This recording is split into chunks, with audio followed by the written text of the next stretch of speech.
Welcome, I'm Jordia Benjamin, Merkin's Senior Coordinator of Programs and Audience Engagement at Colby College Museum of Art in Waterville, Maine. This is Art+Conversation.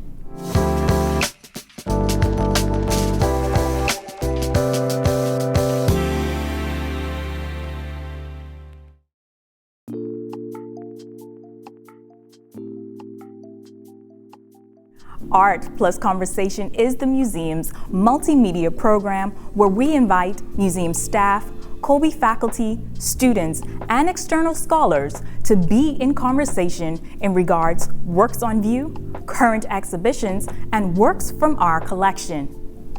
Today, we're here to be in conversation under the current exhibition, Miracles on the Border, Retablos of Mexican Migrants to the United States.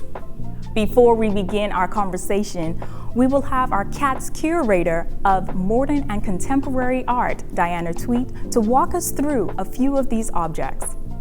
After that, we invite Priscilla Doel, Colby Emerita, and Professor Douglas Massey of Princeton University, who will be in conversation regarding these retablo objects on view.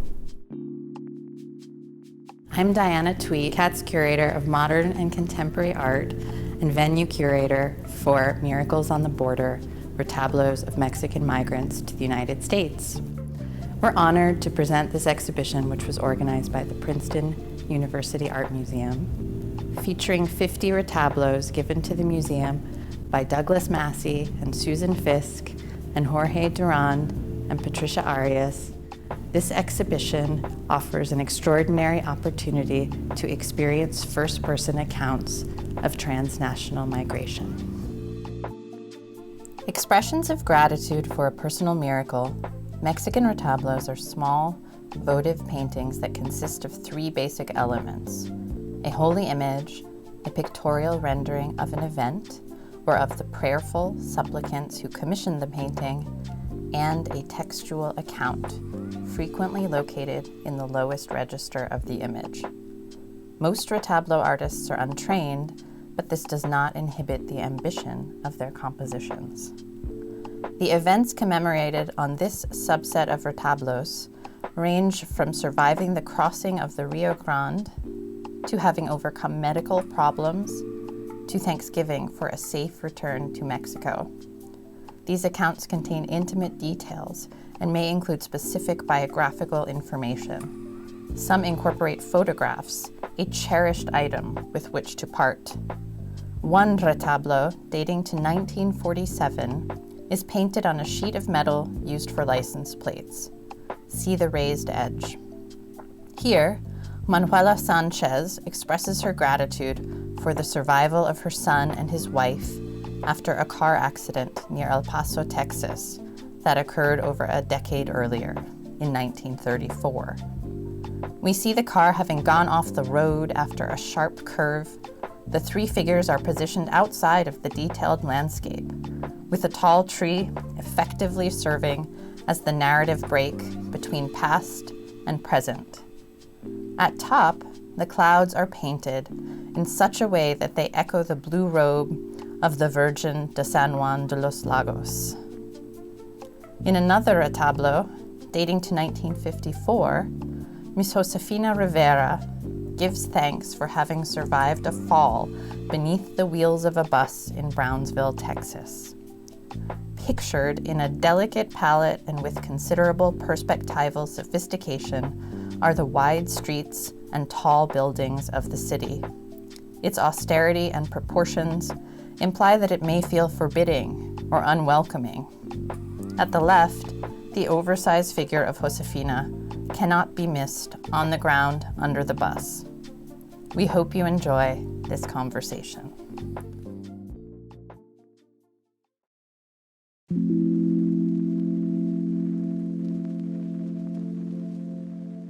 Okay, wow. Okay, I want to thank Jordia and Diana, and then I want to say bienvenidos a todos to everybody, and then it's nice to see you again. And I think many people are probably in their own homes or maybe in the dormitories, And I'd like everybody to relax. Maybe they have a cat in their lap or a dog at their feet, a cup of tea or something. So let's go on. I understand that you've been with the Mexican Migration Project since 1982. What is that, and how does that relate to the ex votos? Well, the Mexican Migration Project was co-founded by myself and Jorge Durand at the University of Guadalajara in order to create a database on documented and undocumented migration between Mexico and the United States. And so since then, we have been compiling data every year and doing surveys in communities throughout Mexico with follow-up surveys on the US side of people from the same communities. And we put it together on a public database that has something like 4,600 users at this point.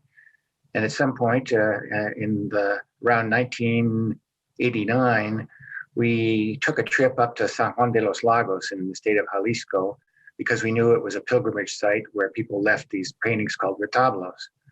And while we were there, we noticed that US migration was a theme that was commonly appearing in the pictures and the stories that we were seeing. So we decided that this would be a good way to study migration from the migrants' point of view and from an artistic point of view, in addition to all of our quantitative data and statistics. And so we resolved to put together a collection as best we could of these things by going to curio shops, galleries, folk art galleries, and so on. And ultimately, we put together a collection of about 60 of them, and that is the collection that's on exhibit now. It originally opened for the first time at the Diego Rivera Museum in Mexico City. And Diego Rivera's daughter, Guadalupe, came to the exhibit and spoke about how the retablos meant so much to her father and how her father would be very pleased to have this exhibit in his former workshop, which is now a museum. That's great. Diana and Jordia asked me to just kind of explain why I'm here.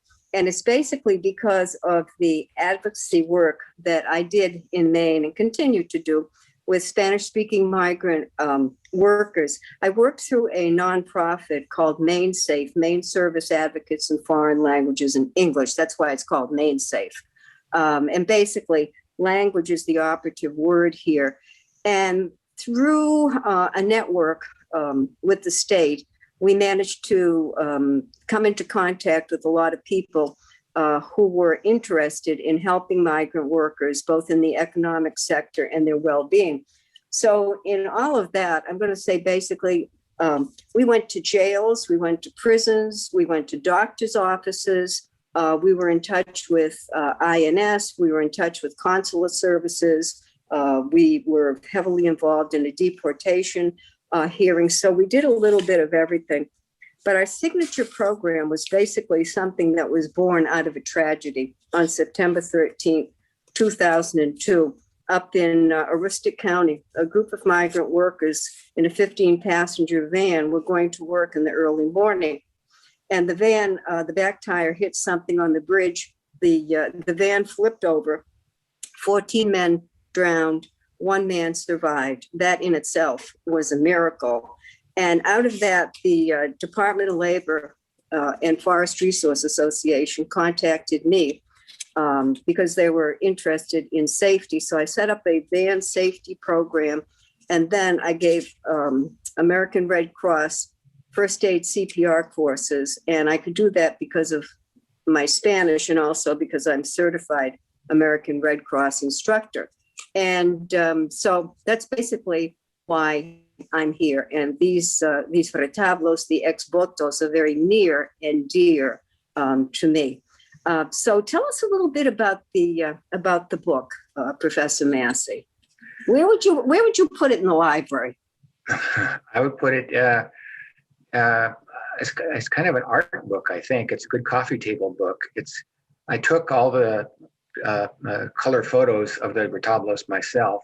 Some of them are in the collection that is displayed, and others were in situ on walls of churches that I took with telephoto lenses and all kinds of special equipment. But it tries to tell the story of retablos and tell the story of migration at the same time, and explains where retablos come from in Mexican popular culture, how they influenced the Mexican fine arts, especially during the 1930s after the Mexican Revolution, when the muralists were very interested in popular Mexican art, and it especially influenced Frida Kahlo, of course, but Diego Rivera, Orros Consiquieros, they were all collecting these things and maintaining collections of retablos. And so it's a contribution both to art, to understanding of Mexican culture, and to humanizing the phenomenon of Mexico-U.S. migration. People talk about migrants like illegal migrants, and it's just this abstract thing. But when you realize that this is all an endeavor undertaken by human beings with human problems and human motivations, it personalizes the experience of migration, and you can see it in a more humane and understanding way. Right. I've looked at the book, and the first time I saw it, I was just completely awestruck because the book itself, I think, is a whole piece of art. And you are a very artistic photographer. There's no doubt about it. But I looked at it, and I was immediately struck when I started to leaf through it. I saw the color wheel. So whoever put this book together did an absolutely beautiful job. I saw the red, the blue, the yellow, the primary colors, and then I saw the secondary colors. I was only looking for the credits, the ISBN, who's it dedicated to, but this was really a beautiful display of art. And then I flipped to the end, I saw the images, and then I looked at your introduction, and it's absolutely beautiful. And I'm going to say that I don't know if you paint, but I'm going to say something. With your introduction, you may not paint with a paintbrush, but you certainly do paint with words. Your introduction is absolutely beautiful. And you do have, as we say in Spanish, un don de la palabra. You are gifted with the word. Well, I'm certainly more gifted with words than with a paintbrush. So you should be thankful that I didn't try to draw anything. Okay, now I wonder if we might as well just get right into these beautiful, what I think are very, very simple yet sensitive articulations of faith. Yes, I think we should.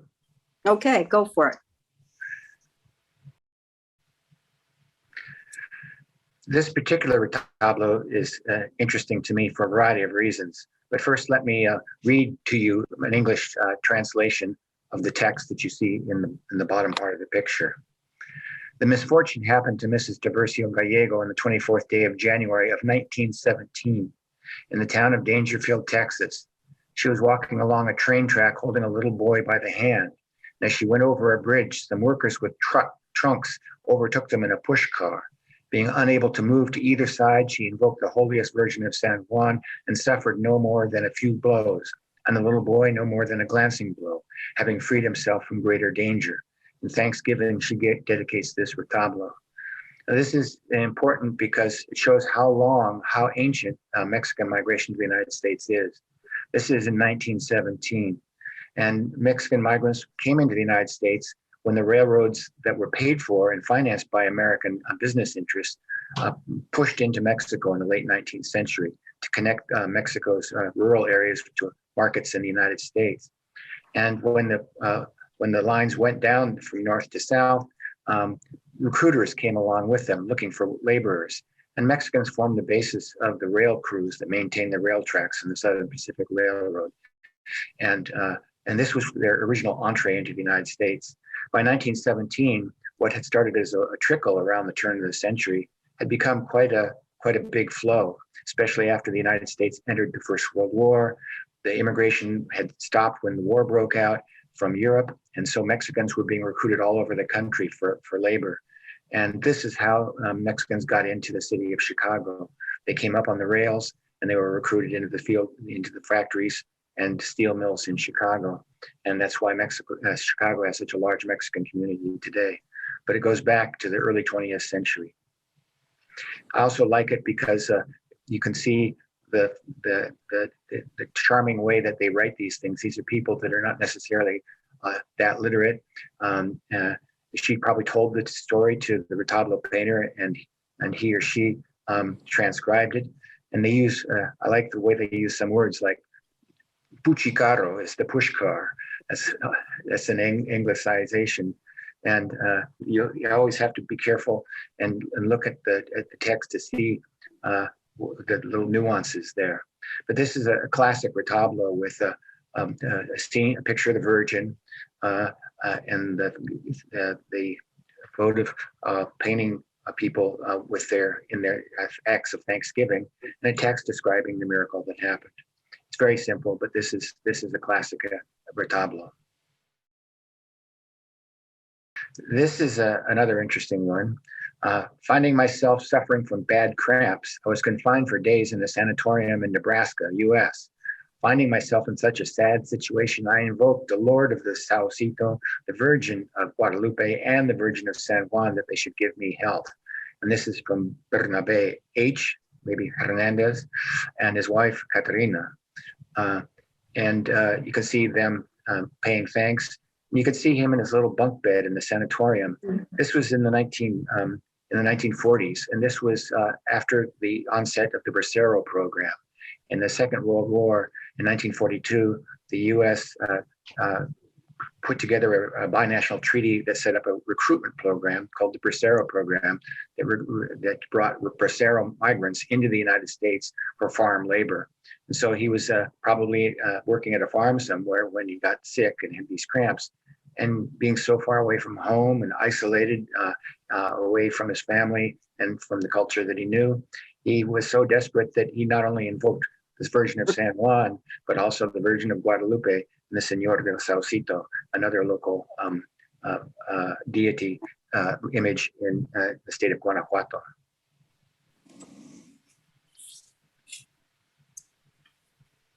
And you look here, you also see the colorful spelling of Nebraska. It's really Nebraska.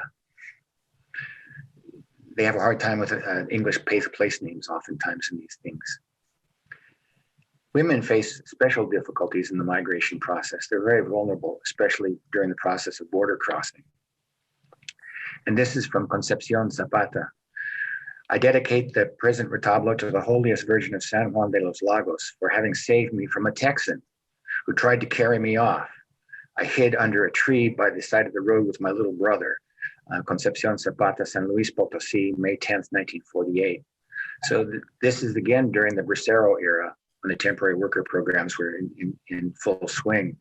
And she was either on her way to Texas or in Texas when a Texan, and we know it's a male Texan because it says Tejano and not Tejana, tried to abscond with her for, I'm sure, no good purpose. And somehow she escaped. And I like this because she dramatizes it by putting it on a stage and has very good lighting effects. The lights seem to be pouring down from above, and she's kneeling on the stage, and the Virgin of San Juan de los Lagos is appearing on the stage, and she's performing her act of thanksgiving before, literally before an audience, literally because the audience are the people that come into the church to read these things, and figuratively because this is painted as it is occurring on a stage with the curtain drawn back. And this one is deals with the subject of border crossing. And here's the English text. I give infinite thanks to Our Lady of San Juan de los Lagos for having enabled me to cross the border and return with health. And this is Jose Cruz Soria from San Miguel de Allende, Guanajuato, February 2nd, 1960. So these occur at all kinds of places, all kinds of different times. This is from the 1960s, by which time the Bracero program was winding down. And you can see him probably crossing the border without documentation, without authorization. He's kneeling on the Mexican side, looking over the Rio Grande River, the blue, into the mountains of Texas, or Texas probably. And the Virgin is appearing there to guide him safely across the border and allowing him to work and return with health. The work that the migrants do is often very risky and involves a lot of threats to health. So coming back healthy is something that in his eyes he felt deserved a retablo. he owed a debt of gratitude to the Virgin of San Juan for guiding him across the border and into the United States and allowing him to return healthy back to Mexico. And you can see him there with his wife giving thanks for this favor received. And I like the very colorful rendering with the primary colors, kind of an orange and then aqua green blue with yellow, but dark mountains and a blue sky, and the Virgin of San Juan. And this one is interesting because of the way it plays with time. These retablos are always playing with time. They're usually giving thanks for something that happened in the past. And then of course, the act of Thanksgiving is in the present. And here you see him present in both the past and the present. Mm-hmm. So he's saying, this is Victoriano Grimaldo, who says, I give infinite thanks to the holiest Virgin of San Juan for having granted me the miracle of leading prison in the United States, along with my uncle and cousin. In Thanksgiving, I dedicate the present retablo, February 1988, San Felipe, Guanajuato.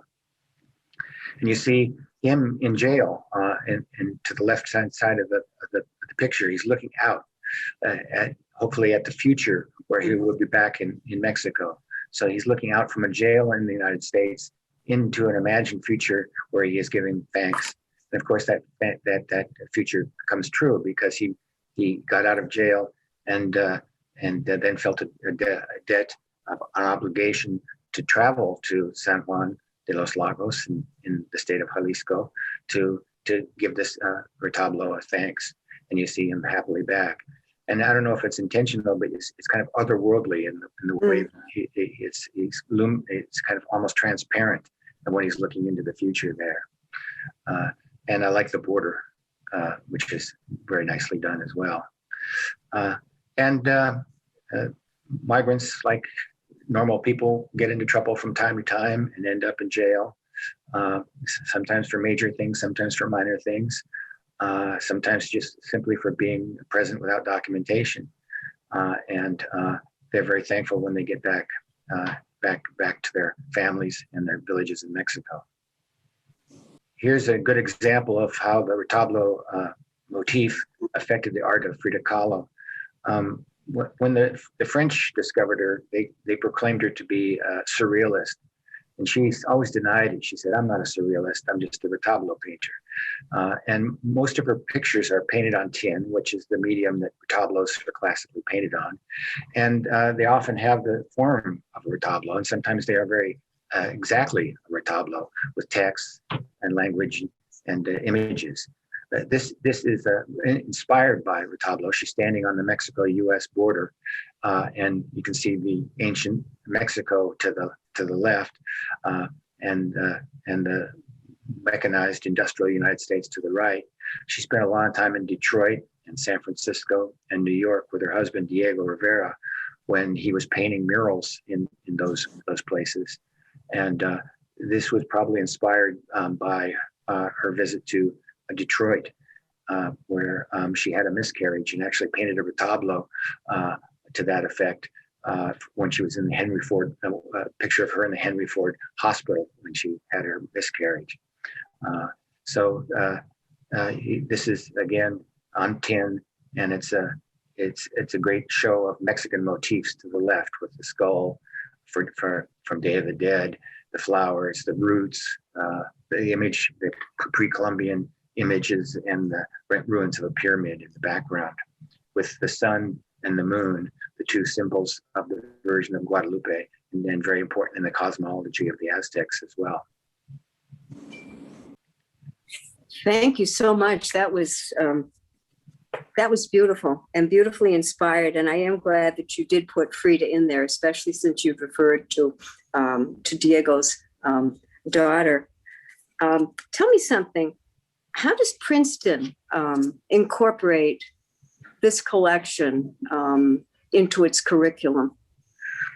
Well, it incorporates it into its curriculum, but also into its public outreach, its public mission. And so Jorge and I are getting old, and we can't manage this exhibit forever. And so we were looking for a permanent home for it. And we decided to donate the whole collection to Princeton University Art Museum. And they took to it really, in a really big way, and put together this very fine collection, with fine exhibit. They put some money into restoring some of the pieces that had been damaged over the years, and they used it as a learning device, both for students, to teach the students at Princeton about the realities of Mexican migration, and also to bring in school children from around the state. New Jersey, there's a substantial Latino population in and around New Jersey, and many Guatemalans and Mexicans. In Princeton, there's Guatemalan and Mexican neighborhood, and this was the first ever fully bilingual exhibit they put on. So it was done in Spanish and in English, and Jorge Durand and I had an open session in the Princeton Public Library, in a public room there, where we did a Spanish language presentation about the retablos to the local people from the neighborhood, which is right next door, which is predominantly Guatemalan and Mexican. And it proved to be a very popular exhibit, and school children were coming in buses from all over the state to see it.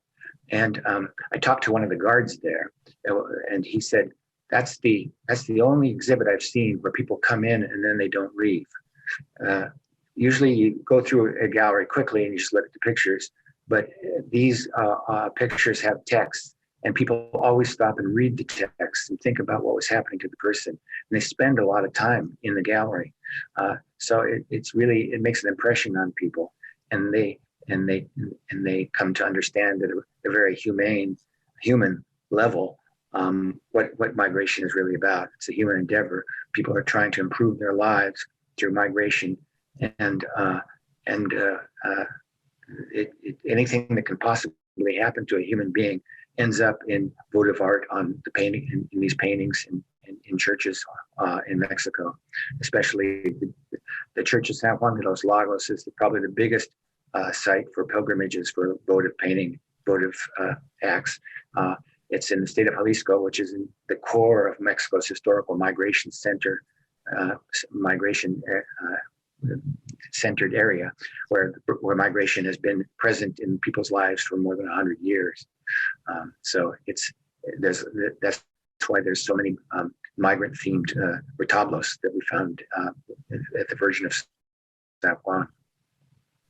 Okay, with regard to the curriculum, I don't think that I have ever seen as much creative energy at Colby surrounding an exhibit as I am seeing now, because from what I understand, the Milagros exhibit is used in Spanish classes, anthropology, and I believe in English, and I hope I'm not omitting any others. In addition to that, we had a workshop with Ivan Calderon on Retablos paintings from the museum in El Paso. And also, I just learned that the Dean of International Students has put out a call for works of art, audio, visual, whatever, multimedia, put it that way, because I think what they would like to do is to inspire Colby's transnational students and faculty and staff to have what they call a parallel exhibit, which I think would be wonderful. And what I'm seeing, as I say, is just this wonderful energy that's come about. And I was thinking about it, and it dawned on me this morning, I think it's because of the pandemic. We've all been so closed up in our own worlds that this gives us an opportunity to express ourselves. And there was one word in the description of this call to the international population of Colby, and it was the word longing. And I thought about the Portuguese word saudade, and that is a word that does not really translate into any other language. And it was defined by a Brazilian poet in the early 1900s as the presence of an absence. And I think that's what we all have been feeling during this pandemic. And actually, that concept goes way back to Don Duarte in the 15th century, when Portugal was sending out its ships and for exploration and voyage. And certainly this sense of saudade is what the mariners must have felt, be it smell, taste, person, place, thing.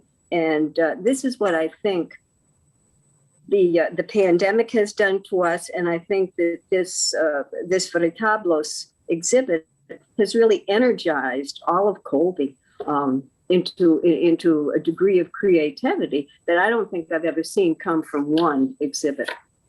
So thank you so much. I'm very happy to hear that.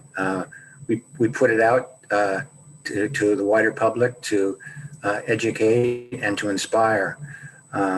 In the course of our stewardship of it, it's been all over the world, and it's been to the last place it was in Europe was in the Reina Sofia Museum in Madrid. And like I said, it debuted at the Diego Rivera Museum in Mexico City. It's been in museums all over the United States and venues all over the United States. And I'm hoping that it will continue to travel under Princeton Art Museum's auspices and for the foreseeable future. It's a great learning device, and it's a great vehicle for people to understand the realities of migration and perhaps even remember the migrants that are inevitably in our past. Mm-hmm. Yeah, I hope that it can return to Colby because many of us, we just can't go to the museum and see it. We can only look online, and there's such a difference between being in the museum and just, as I say, seeing something online. Although that does give exposure to a lot more people. So I think that Colby, I can say, has really embraced this exhibit, and I thank you very much, and I thank Jordia and Diana. Well, Jorge and I are very pleased with the reception it's had all over the world, and I know he is thrilled that it is going over so well there at Colby College in the state of Maine. Yeah, I know, who would ever think the state of Maine, but we, as I say, we do have a significant migrant labor population here. Thanks so much, Professor Massey. You're entirely welcome. I hope you have enjoyed today's program, and I invite you to visit us at our website, colby.edu/museum, to view more upcoming and past Art+Conversation programs. You can find these programs on our Museum at Home landing page and our multimedia tabs. I encourage you to like and follow us on all of our social media accounts at Colby Museum to stay updated on all upcoming events, programs, and so much more. Like always, from our museum home to yours, take care, and I will see you for another Art+Conversation.